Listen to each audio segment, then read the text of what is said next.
Hello everybody, how are we all doing?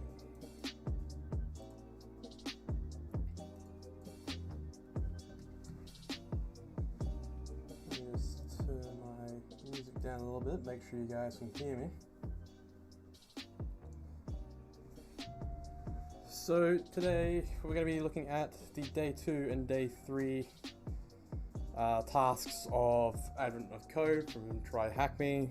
So just a quick recap.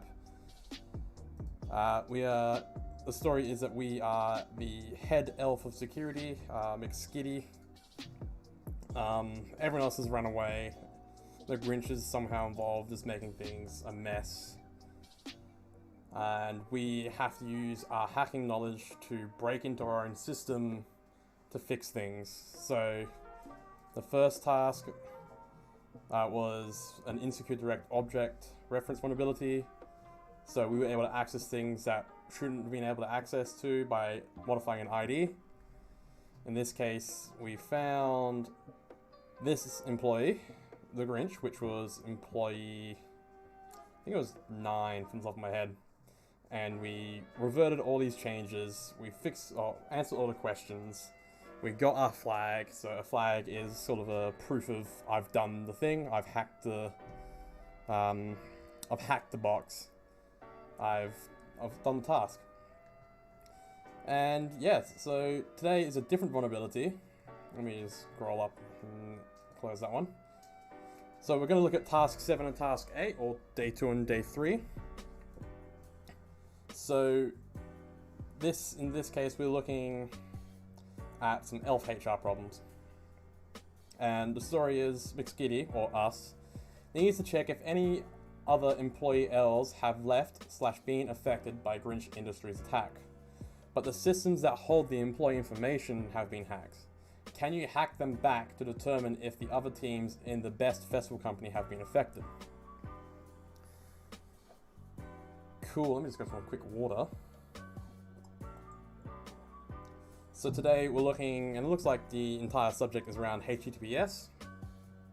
So to kind of get you some groundwork, we have regular HTTP and HTTPS. So HTTP is, I'm not sure which is more common, HTTPS or HTTP nowadays. I can't really make a comment on that without second guessing myself. But HTTP stands for Hypertext Transfer Protocol. Hypertext Transfer Protocol. Yep. And this is how a lot of technologies, well, many websites communicate. So you have your browser or piece of software. So let's just use browser as an example. You want to go to TryHackMe.com. HTTP is the underlying technology that helps facilitate that. Well, just part of it. There's a whole 7 layers to the communications model. Won't go through them now because, to be honest, I can't remember them all off the top of my head. So we have HTTP. You kind of have a method and a target header. And why don't we just read through here? For a computer and the web server to communicate with each other, an intermediate protocol is required. This is where HTTP, Hypertext Transfer Protocol, is introduced. The HTTP protocol is a client-server protocol to provide communication between a client and a web server. HTTP requests are similar to a standard TCP network request. However, HTTP adds specific headers to the request to identify the protocol and other information. When a HTTP request is crafted, a method and a target header will always be included. The target header will specify what to retrieve from the server, and the method header will specify how. When retrieving information from a web server, it is common to use the GET method, such as loading a picture. When sending data to a web server, it is common to use the POST method, such as sending login information. So in HTTP, there's a bunch of different requests. You got your GET request, you got your options request, you got your deletes, you got your puts, you got your posts, and you got your patches. And just a quick rundown, I think the two that we're going to worry about today is the GET. So what you're saying is, for this URL, with these required parameters, I want to retrieve information from you. And then POST is normally when you are sending data. And an example is you create a profile, you click save, it makes a POST request with that information to the web server for the web server to store that information in its storage medium. So here we have an example request. We see it as a GET request. This little slash here is saying that the GET request is going to the root of the web server. In this case, it's actually going to a web page. Well, I'd make a guess. Let's have a look here. So once the server receives a request, it will send back a response, including any requested content if successful, and a status code. The status code is used to tell the client browser how the web server interpreted the request. The most common successful status code is HTTP 200 OK. So within HTTP, there is a bunch of codes. You have your 100 codes. The most common that you'll see is 200 codes, which means that you've created something, you've done a successful response. Then you have 300 codes, which I don't quickly know off the top of my head. 400 codes is normally there's a handled error. So what that means is your web server's saying, oh, there's something wrong here. We can't process this request, but it won't break anything. And then you have your 500 codes, which is normally like, hey, you've actually broken me. I don't know how to handle this. So yeah, let's there's a good resource I like to use to help me remember HTTP statuses. I'm a massive dog fan. So you can see you got your status codes here. 100 is continue. 200, that's your most popular one. 200k. You got created, which is another one you might use. Scrolling down, I love these photos because they're kind of cute. Partial content, yep, multi-status. I mainly use OK, created, and accepted. You got your 300s, which I don't really use that often in terms of web programming. I really hope that picture of a dog's nutsack doesn't get me TOS. And then your 400s, so you got your bad requests, unauthorized, so you're not allowed to make this request. You need to pay money for 402. And then you go on, and there's a few of them. There's a few funny ones. So Twitter came out. Was it Twitter? Pretty sure it's Twitter that came out with 420, so enhance your calm. Normally used when you are just spamming requests, and it's kind of like, hey, dude, you're being rate limited here. 14, I'm a teapot, just a meme. And then you also have your 500 requests. But yeah, that's kind of like a HTTP status code overview. And then we have our example response. So this is a request. We're requesting to get whatever's stored at the root of this request. So in this case, we TryHackMe.com. And then in response, you have some information. Let's just step back to the request. So you have your host. So this will use to know that we're going TryHackMe.com and this using getting the home page. If it had an extension, it might be another page, or it might be a web server. So you might have a user's endpoint or a GIF's endpoint. And you have your user agent. That's just information about the person making the request. So in this case, the request is coming from a Firefox browser, version 87. And then referrer. This is kind of just user C. This is where this is coming from, which you can use to exploit some things, but we'll cover that hopefully in the evidence of Cyber. Then we have our example response. So we see this is the protocol, HTTP 1.1, the status code is 200, we know it's okay. We can see the server that's handled it, we can see when the request was made with the date, and the content type. So you might have text/HTML, you might have, pardon me, a blob of information like binary. Application/JSON is another one. So JSON is a way of transmitting data between services, and it stands for JavaScript Object Notation. And then you have the content length and the content length, specifying that it is 98. Ooh, I'm pretty sure it's 98 bytes in this case. Let's double check that. Part of me is thinking it's bits, but I'm pretty sure I'm wrong there. Content length indicates the size of the message body in bytes, yeah. So this is 98 bytes of information, and returning a HTML web page. This is the head and then the title. So the title was what will sit up here, and the body would be what the avid and Cyber. Okay, moving on. The protocol itself is only one small piece of the puzzle. Once content is retrieved from the web server, your browser needs a way to interpret it and render the information sent. Web applications are commonly formatted in HTML, hypertext markup language, rendered and styled using CSS, cascading style sheets. JavaScript is also commonly used to provide additional functionality. Yep, so that's basically the way to think of it is HTML is kind of your bare bones, your skeleton. CSS is adding kind of like your features in terms of, or how it looks. It's probably a better word. So how it looks, you might have, you know, a certain color skin, certain color eyes, certain color t-shirt, you're going to be a certain height. And JavaScript provides a functionality for the body to move. So that's kind of the way I'll break it down. HTML is the skeleton, and there's a skeleton. CSS is the styling in terms of skin color, eye color, hair length, and all that. And JavaScript's kind of the muscles that move your body. In today's web environment, the use of web frameworks has significantly increased in popularity. Most modern web applications use many web frameworks and other web solutions that an end user does not see or interact with. And we can go see more information about the HTTP request methods and headers. I'm just going to open that one. And just quickly, so I have it in my tabs. Gonna...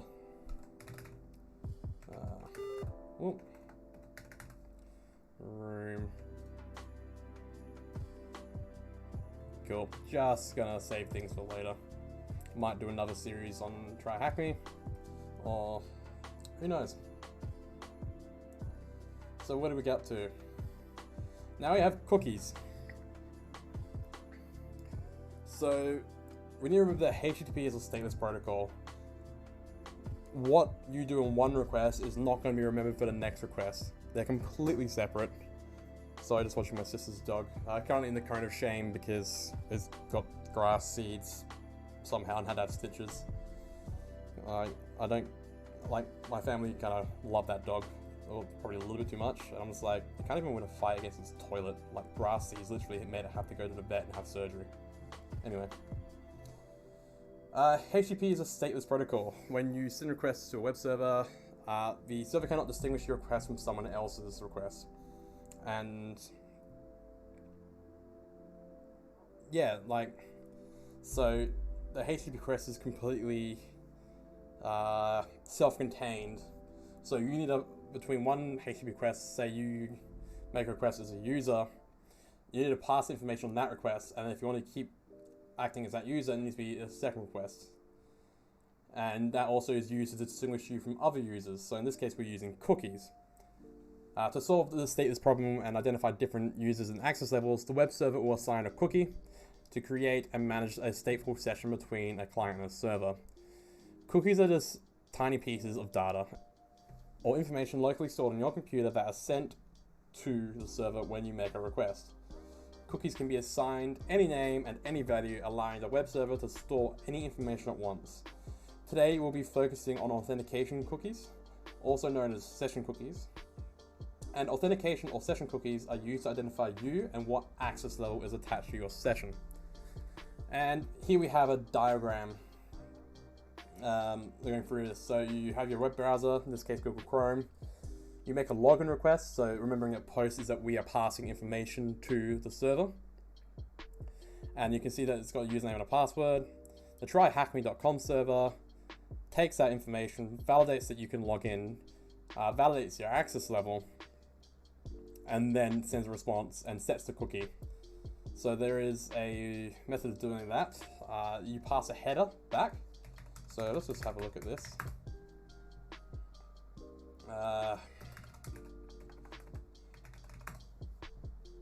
There you go, you got a set cookie response header. And there you go there. They'll have a bunch of information there. You have an just a basic cookie, so your cookie name and cookie value. So if it's for login, it might be access token, and then it'd be your what the token value is. You have an expiry time, your max age, a domain, so you can only works in this domain, and a path might be a particular path within that domain. You have secure, which will force it to be HTTPS only, and then you have HTTP only. You have some security things around the same being the same site, and you can set multiple cookies in one go. Oh, sorry, multiple values on a cookie in one go. So in this case, a cookie is being set on the request, the browser is saving that cookie, and on the second request, it's attaching that cookie to the request. In this case, we're getting the admin portal, and then the server's seeing that, validating the cookie, validating your access level, and then sending it back. Done.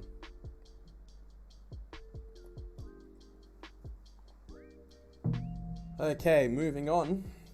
So we can see here, to begin the process, such as a login request, your browser will send out information, typically as a post, the request from the web server.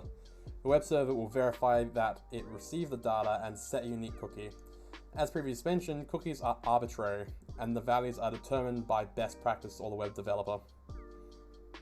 Meaning that you can set your own cookies. There isn't a real standard of cookie naming conventions. You have control over that. Once the cookie is assigned, as long as the cookie stays locally stored in your browser, all future GET requests will automatically send with that cookie to identify you and your access level. Once the server receives your GET request and cookie, it will locate and deserialize your session. Deserialization is the process of taking taking a data format such as JSON and rebuilding it as an object. If successful, the web server will reply to your request with a 200 response, and in this case, the web page that you're accessing. And here we go, we have all the cookie components. We have the name, we have the value. In this case, it'll be session ID, and then just random string here. Your domain, so where it's originating from. And the path, in this case, this is a slash, meaning it's the home page. You have your expiry time, the size of the cookie. You have your HTTP only. This means the cookie cannot be accessed through client-side scripts, and it's secure, so cookie can only be sent over HTTPS. And just quickly covering what HTTPS is, I'll just double check there isn't anything down here. No. So HTTPS is just a more secure method of transferring information. It's used as encryption, so... okay. So we have site data, let's see. That's interesting. I think my music's playing up.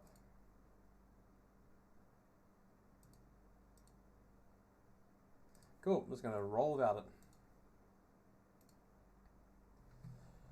it. So let's just open up a page just so I make sure I'm giving you the right information. Cloudflare. So HTTPS is HTTP with encryption. So what happens is there's a certificate with a web server that will be used to encrypt your requests, so other people can't access it unless they perform a different type of attack, like there might be a man in the middle. But we'll leave it alone. And just quickly here, we're talking about the networking model, the OSI model. And that's a good thing to read. And I'll probably have to freshen up on later. Moving back, so again we have some cookie components. Just quickly skimming through here. Looking at the components, cookie may be intimidating. It's all good. Because as attackers, we don't care about anything. We only care about the name and the value. Cookie components are always prepared in pairs, name, value. So here you go, here's a set cookie, so we've already had a quick check of that. And now we have cookie manipulation. So what we can do is, because the cookie's stored locally within the web page, you can actually just modify it. So we have DevTools, I'm just gonna press F12 here. And actually let's not use a website that I've logged in on. I'm just gonna quickly do one thing though, guys, is I'm gonna go into my settings and dark mode, much easier on the eyes. Anyway, so this is using Firefox. Let me think. Storage.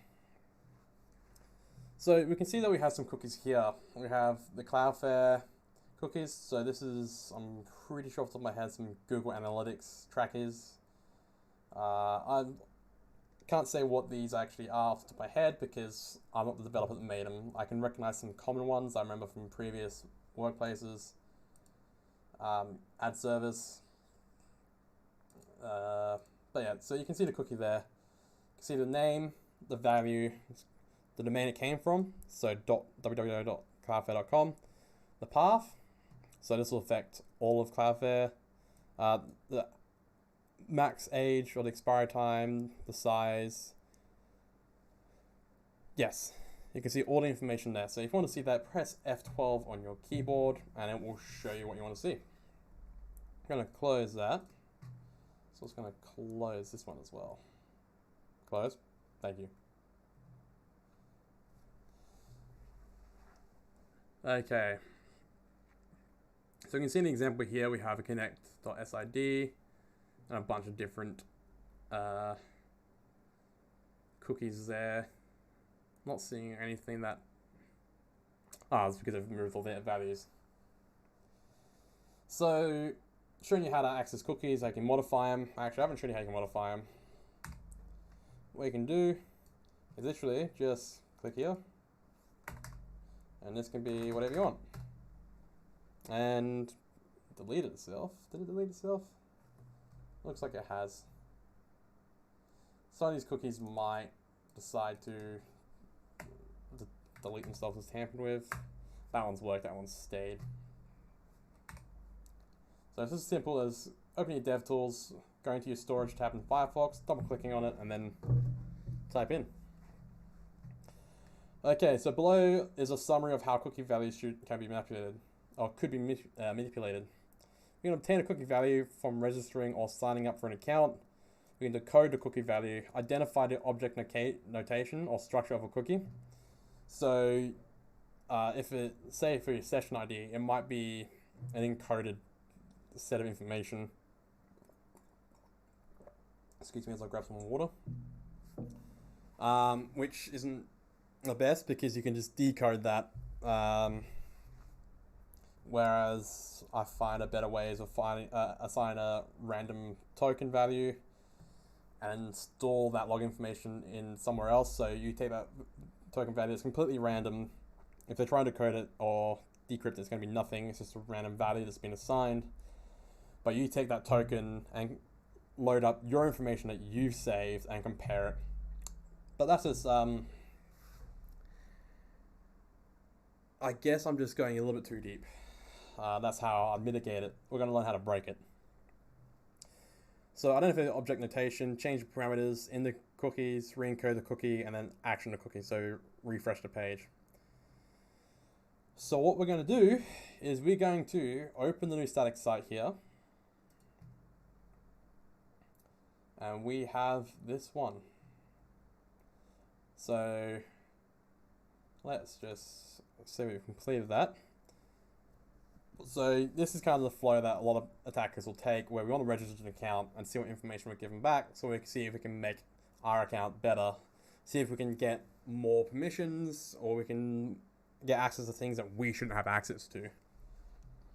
So what we're going to do is we're going to go sign up. I'm going to name some dev dude. I misspelled that. Password. I'm going to use an insecure password on purpose. And then email, so a@a.com.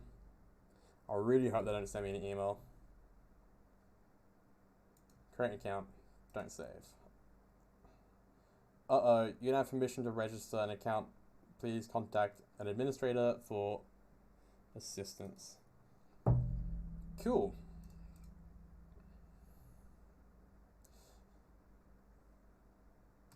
I'm not sure if that's the way it's meant to work. Let's check our cookies. We have a user auth token.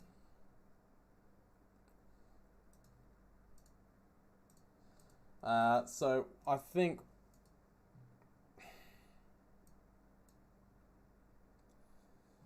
let's just see where this goes, because to me this error message says there hasn't been an account created, but I'm looking at the cookie and the fact that I have a user auth token, and that's sending me the other way, saying an account's been created. So probably a bad error message there in terms of not being clear, but good for us because it's wrong where an account has been created. So let's just put our answer in there. I'm going to submit.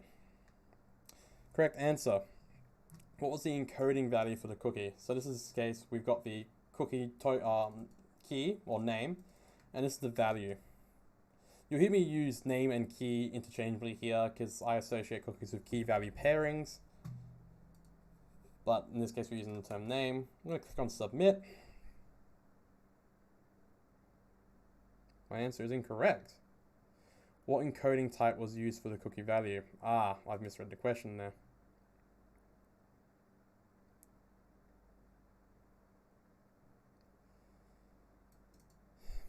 That's a good question. Did I miss a step here? Decode the cookie.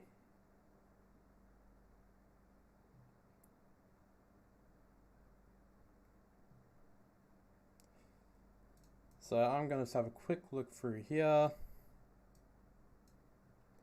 Path, max age, size, HTTP only.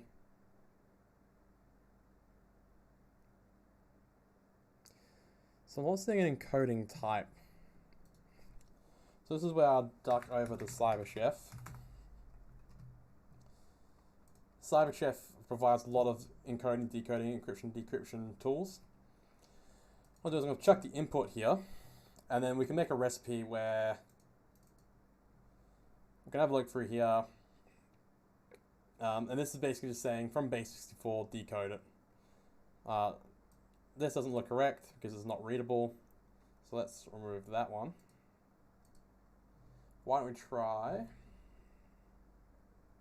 It could be hex.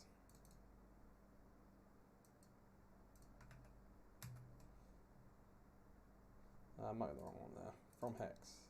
There we go. So it's a hexadecimal encoding. So I'll quickly cover off what hexadecimal is. So let's just go. The easiest way to explain it is to go back to our number system. So our number system is we start at 0. We have 1, 2, 3, 4, 5, 6, 7, 8, 9. And then once we use up those 10 digits, those 10 values, we add another character in front. And because there is 10 values you can have for adding another character or another, I'm not sure what the correct term, but basically going to 10, it's called a base 10. So whenever you use 10 the 10 values that you have in the first right hand side. I'm trying to think of the right word here. It's not column. Spot. We'll just use a spot. You add another value to the left hand side to the fact that you've gone more than 10. And when you go to 20, it adds another value to the second or the left hand side value. And once you get to 99, the next one is you add another 1, and that adds another value, another spot. So you have 3 spots delimiting your hundreds, your tens, and your ones. And that makes sense. You have hexadecimal where it is a base 16. So instead of having 0, 1, 2, 3, 4, 5, 6, 7, 8, 9, 10, it is 0, 1, 2, 3, 4, 5, 6, 7, 8, 9, A, B, C, D, E, F. And once you go past F, then you add another. So it's a bit confusing, but once you kind of learn the concept of what your numerical system is based on, it's fine. It's just got to get used to it. So in this case, hexadecimal, it's taken all these values and encoded in hex. So yeah, I think that's just kind of a quick overview. I might be going too deep on this. But here we have our output. And then what we can do is we can modify this. So let's go back here. What is the object format that the data cookie is stored in? So what we've done, no, actually I'm in the wrong place. So I'm going to guess that this one is hexadecimal. Submit. Correct. What is the format that the data of the cookie is stored in? So you remember earlier we were talking about JSON notation, JavaScript object notation. This is what a JavaScript object looks like. So you have your opening brace, then it's a key value pair, similar to the way cookies are key values. So this is the key or the name of the field, the company in this case, and the value is the beer, the beer. I think it's 5 o'clock already in my mind. The best festival company is registered, is true, and that's my username. So we're going to go answer the question here. And JSON. Correct answer. So manipulate the cookie and bypass the login portal. So that is a good thing to think about. So having a look through here.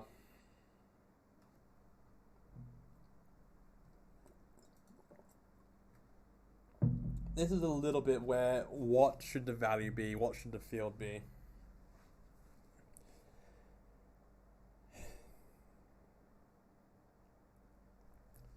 So why don't we try this? So what I'm looking for is I'm looking at this little clue here. Username equals admin.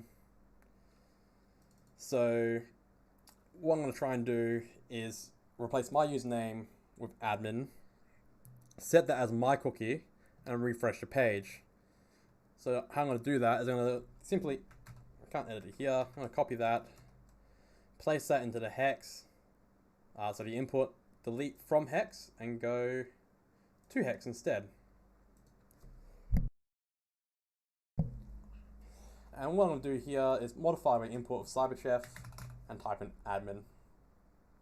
I'm going to copy the raw output to my clipboard.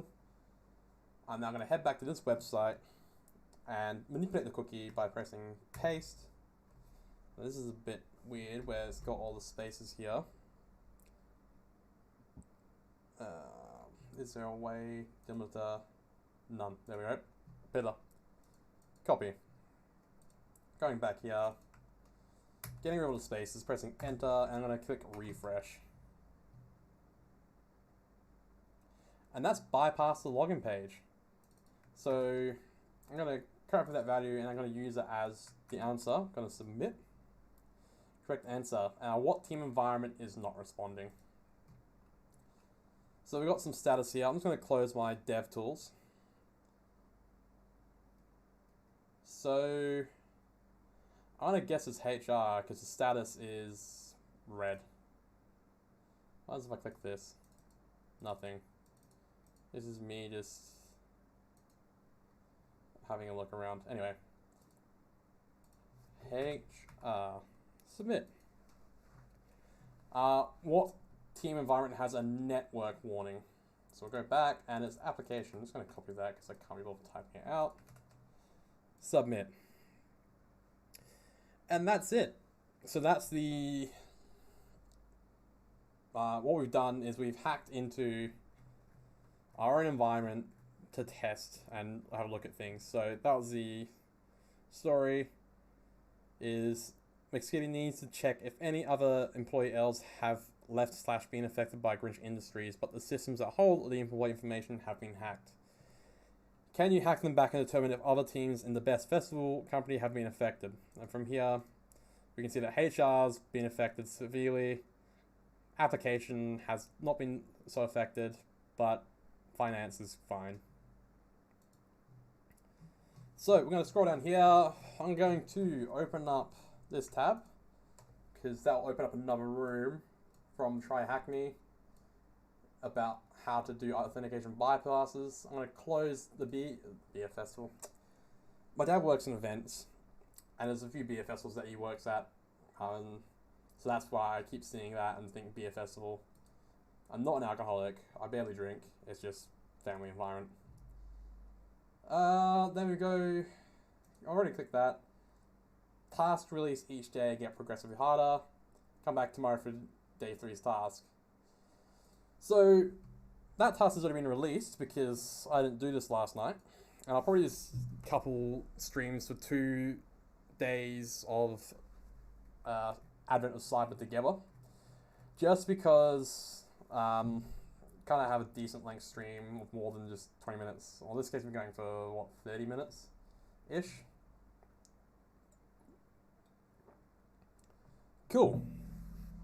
So on to day 3. Grinch Enterprises have also tried to block communication between anyone at the company. They've locked everyone out of their email systems, and McSysAdmin, McLovin it, has also lost access to the admin panel. Well, can you find the admin panel and help restore communication for the best festival company? Today's task, we're going to be using our investigatory skills and techniques to discover unlisted content and attempt some common authentication using the clues around us. Okay. Let's have a look. So we're learning about content discovery and why is it useful. So before we begin to look for content, let's define what content actually is. Content is the assets and inner workings of the application that we are testing. Contents can be files, folders, or pathways that weren't necessarily intended to be accessed by the general public. For example, you might have a blog where you post about your tasty treats. You want everyone to view all of your delicious snacks, but you don't want everyone to be able to manage what delicious snacks are for review. So you might hide the administrator panel away from the public. So in this case, we're looking at sanderscookies.thm and wp-login. So that's a login page for WordPress. WordPress is a very common website creation tool. Sorry, not website creation tool. Content management service. So you might have a website you build, and then you use WordPress to create new articles or blog posts. So let's expand this. Web servers, unless configured otherwise, are designed to serve those files and folders, as long as you know the names. So you can see here, we have passwords.txt, which you probably don't want to see. You have a hello folder and a dog pictures folder. So content discovery is a useful technique to have in our arsenal because it allows us to find things we aren't supposed to see. For example, we may be able to find config files, passwords and secrets, backups, content management systems, admin dashboards and portals. These are things that you probably don't want a regular user to access, especially someone that has malicious intent. If they can access your content management system, they can make blog posts that are wrong or offensive, designed to kind of like steer users away from your site. Passwords and secrets they can use along to other things, backups, just things that you don't want people to have access to. So we can see just some of the folder types. So you got the 2 folders in the passwords.txt file. And then let's have a quick read. These are some examples, blah, blah, blah, blah.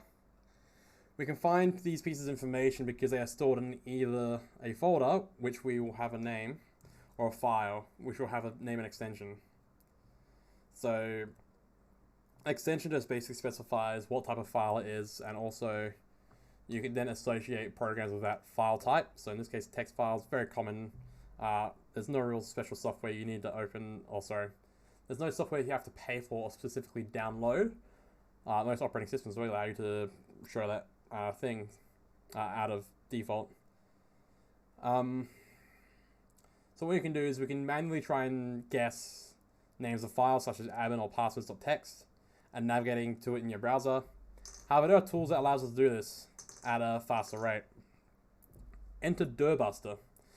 Dirbuster is a tool that we can use to automate the process of content discovery for us. The tool works by accepting a word list, which is a file containing everything that we want to search for, and then a few other arguments.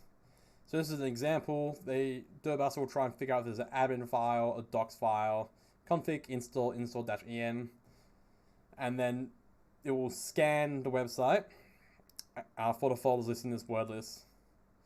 To use Dirbuster to discover content on the site, we would use the command dirb and provide some information such as the URL of the website and the location of the word list. Our final command will look something similar to this. So this is just the terminal prompt. Dirb, the Dirbuster command, you have your target URL, and then you have the location of your word list. So in the above, we have provided Dirbuster with the following commands: the URL and the location of the words list. If you're unfamiliar with this, let's check out Linux fundamentals. Let's have a quick look. Here's another room for TryHackMe. So I'm going to save for later because I can always know more. I'm going to close these as well. Excuse me. I want this one. So once we execute this command, Dirbuster will, and just quickly, if you're wondering what dir means, it's just short for directory. And a directory is just another name for folder. So Dirbuster will search for the existence of a directory on the website using every value in the word list that we have created. And you can see here that it's found... No, sorry, this is the list of the word lists that we have available to us. So moving on to the next section of default credentials. So what we mean by default credentials is this is a common username and password for a device. The biggest one that I can think of off the top of my head is your router.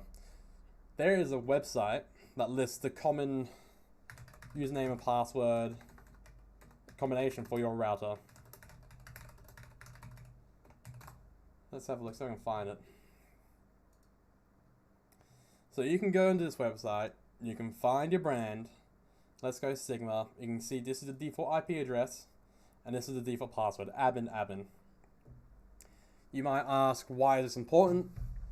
Well, say you have a friend or half a friend, an acquaintance we'll call them, that comes over to your house and likes to play around with things. They can just figure out what router you have, then use this information to log into it. And a lot of routers historically haven't encrypted your telco or your internet service provider passwords or username and login. And they can easily see that password, and a lot of people use the same passwords everywhere. I did do a video about this, about password security. I'll see if I can quickly link it in chat.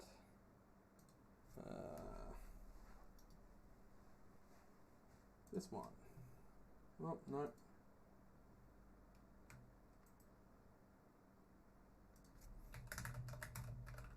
And please don't use me as the definitive source of your password security. Oh, today I learned there's another YouTube channel called Some Dev Guy. Alright, this is the copy link.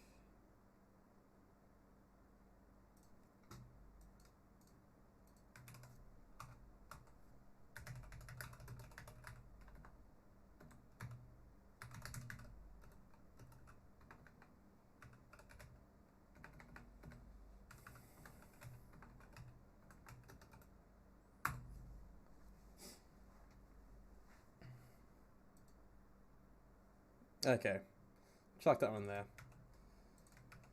So that's kind of an idea of default credentials, and people leave them everywhere. And it's kind of frustrating because it's a 5-second thing you can do. People use it for services that can be accessed outside. Yeah, I'll leave it at that. I'm starting to get, not worked up, but it just frustrates me. Anyway, web applications and services often come with a default pair of credentials. Developers leave these credentials in place so that you can quickly get started with the platform, with the hopes that you will change them. However, as you'll soon come to discover, not everyone does, or in fact, applications often include other accounts that are not well documented. Sec lists also provide a word list for default credentials, which you can find here. Let's open that. This is a different site. So you can see you have a default passes of a bunch of different things. Crypto miners, SSH. These are your database ones. Anyway, I'll leave that there. I'll come back and reference that later. You can see an example of the common username and passwords for the previous users. Again, that looks like the default password, that looks like a shit password, and that looks like another shit password. Sometimes these credits are going to be stored in web applications config files or public documentation. For example, the application Bike IT is an open source application for registering your bicycle to a community page. The admin is enabled by default with credentials provided in both the documentation and the source code. So this is, I'm not sure if this is a real site, but you can see in the README, default password and default username, just right there for everyone to log in. Unless the administrator installing this application changes the credentials, anyone will be able to log in. And all they need to do is have a quick read, and then there it is. So by pressing the green Start Machine button at the top right of this task, and the TryHackMe attack box, which can be deployed by pressing Start the attack box, located in the top right of the room. So I'm going to click on Start Machine. And this takes a little bit to spin up. I'm going to use the VPN here. Just because you can use attack box, which is a web-based version of Kali. I'm running Kali here at the moment. I'm going to rather stick there. This is a personal preference. There is a little bit of a latency that annoys me. Yeah. But what Start Attack Box will do is it'll create a web-based Kali Linux thing you can remote desktop into. So to pop in halfway here and show you, I'm just going to rub a VPN in. Now there are steps to get your VPN set up for the TryHackMe. I might make a video about that, but I won't go through it now. And yeah, we just need to wait for the machine to start up. And once we know that, we'll be able to use a VPN to connect. What I'm going to do is I'm going to start the VPN. So this is OpenVPN, and then I'll pass in the OpenVPN configuration file. Click on enter, type in my password. Because this is a virtual machine, I have a default password, which might be a little bit hypocritical, but I also have a different machine on my different password on my machine. So in order to access this, you need to know my actual machine password, and if you can access my machine, a little bit more concerned about the fact you can log into a bunch of my accounts via the web browser instead of a VM. So what we're going to do is we're going to quickly test that this is working. Just going to scroll down. So if I can access this IP address, I can see that we've connected successfully. And I have this IP address. Now this is the IP address of the device I want to look at. Oh, that's the wrong one. Cool. So, Rich Enterprises, an email solution built for you with over 1,000 downloads. Having a quick look around, you've got a email and password field, and then we got some links down the bottom. If you look down in the bottom left of my screen, hovering over a link will show the URL it takes me to, and it takes me to nowhere. The pound sign is basically saying go to the website here. You can use the pound sign to specify go to certain parts of a website, like you might links, so you might have a section, so well, default credentials might have a pound sign, and then, well, in this case, let's use different resources. It might have something like this, where if you click on or go to this URL, the page knows to scroll exactly to that spot. Anyway, so using a common word list for discovering content, enumerate HTTP or the IP address, the final location of the administrator dashboard. What is the name of this folder? Alright, so if we scroll back here, we're going to use this command from here. And we know the IP address, so I'm going to open up another terminal session. Oh. Excuse me. Minimize this one. I'm going to start typing the command scene here. So derby, so dirbuster. I'm going to grab the IP address. Going to leave in the HTTP type. Sorry, the protocol. And then we're going to reference our word list. So word list. So let's go dirbuster. And we have some ones here. Let's see if it says any particular one to use.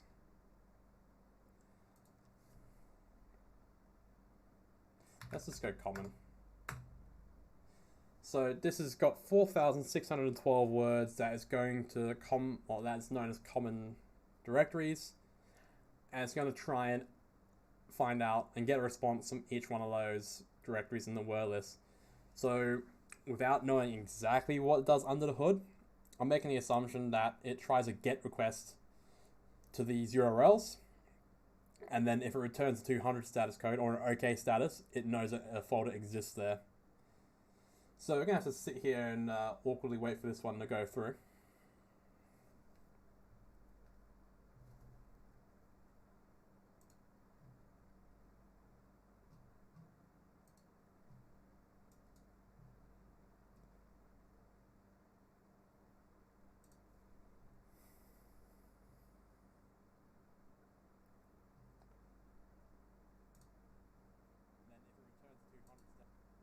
I got a feeling that I might need to allocate some more RAM to this machine. I think I left it with the defaults when I made it. And yeah, regretting that now.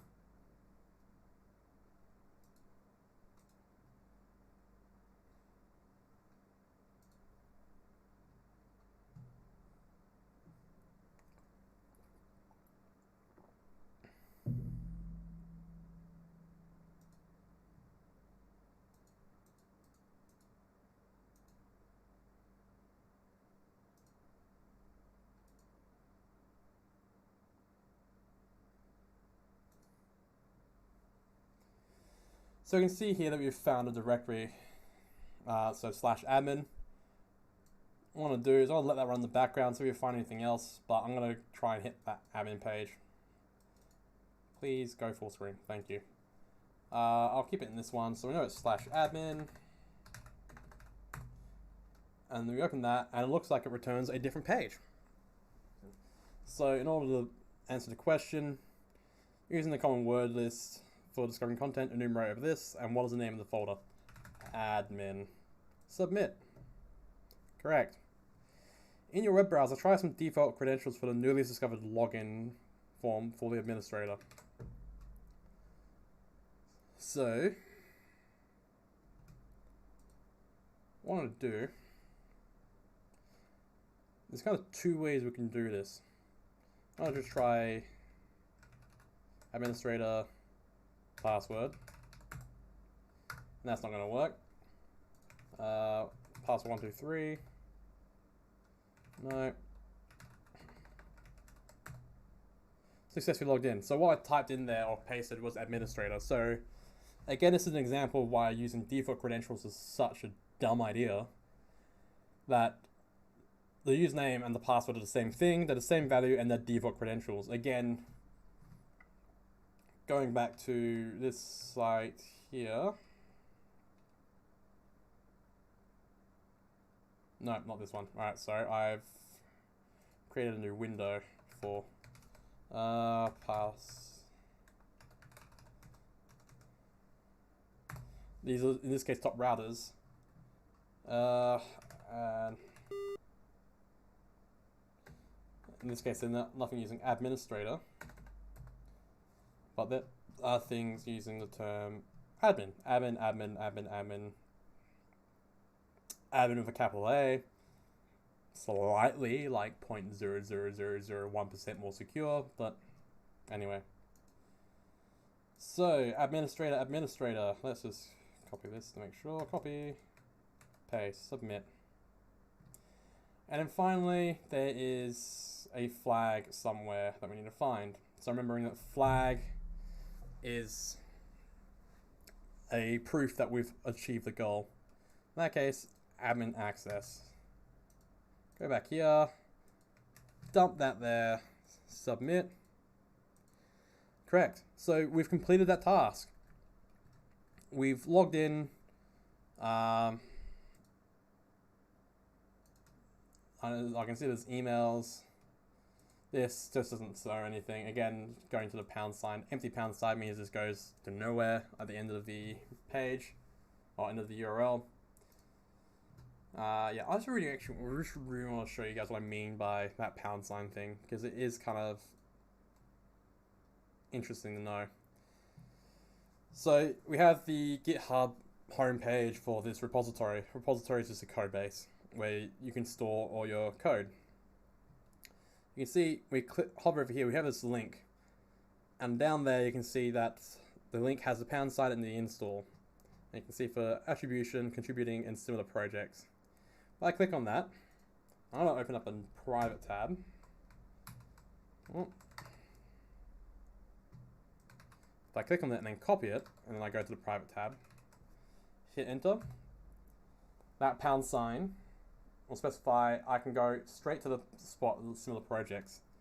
If I was to change that up and go install, you can see it goes straight there. Attribution, yeah. So that's what I mean by a pound sign at the end of the page. This doesn't function on every website, but a lot of websites have the functionality inbuilt. Anyway, that is it for TryHackMe days 2 and 3. So we've done in day 1 insecure direct object referencing. Just going to quickly terminate the machine here. Close that, close that, close that. So being able to access information that we shouldn't have access to by changing a ID parameter. And then we've also done in the HR problems, we modified a cookie. So we took the cookie that we had from logging in, decoded it from hexadecimal into JSON, modified the value, re-encoded it, updated our cookie on our machine, and it gave us the admin access. And then we have used content discovery to log into something that we shouldn't have access to. So we use dirbuster. So dirbuster has finished. It found another URL or /assets. I can't access it because I've ended the box, but we'll leave that. So assets is probably where it keeps like images and the JS file or JavaScript files. And then we use guess the default credentials. Now there are ways we can speed up that process using things like Burp Suite from Portswigger and other tools as well. Otherwise, been streaming for just under an hour. I will be back probably in 2 or 3 days to do more tasks for the advent of cyber from TryHackMe. For those that join me, thanks for joining me. For those that are watching it back, it feels dirty saying this. If you want to be known I want to know when I'm streaming next. Just subscribe or follow in Twitch. Don't subscribe. Don't really want any money. Well, I do, but don't expect it. And yeah, thank you very much for watching.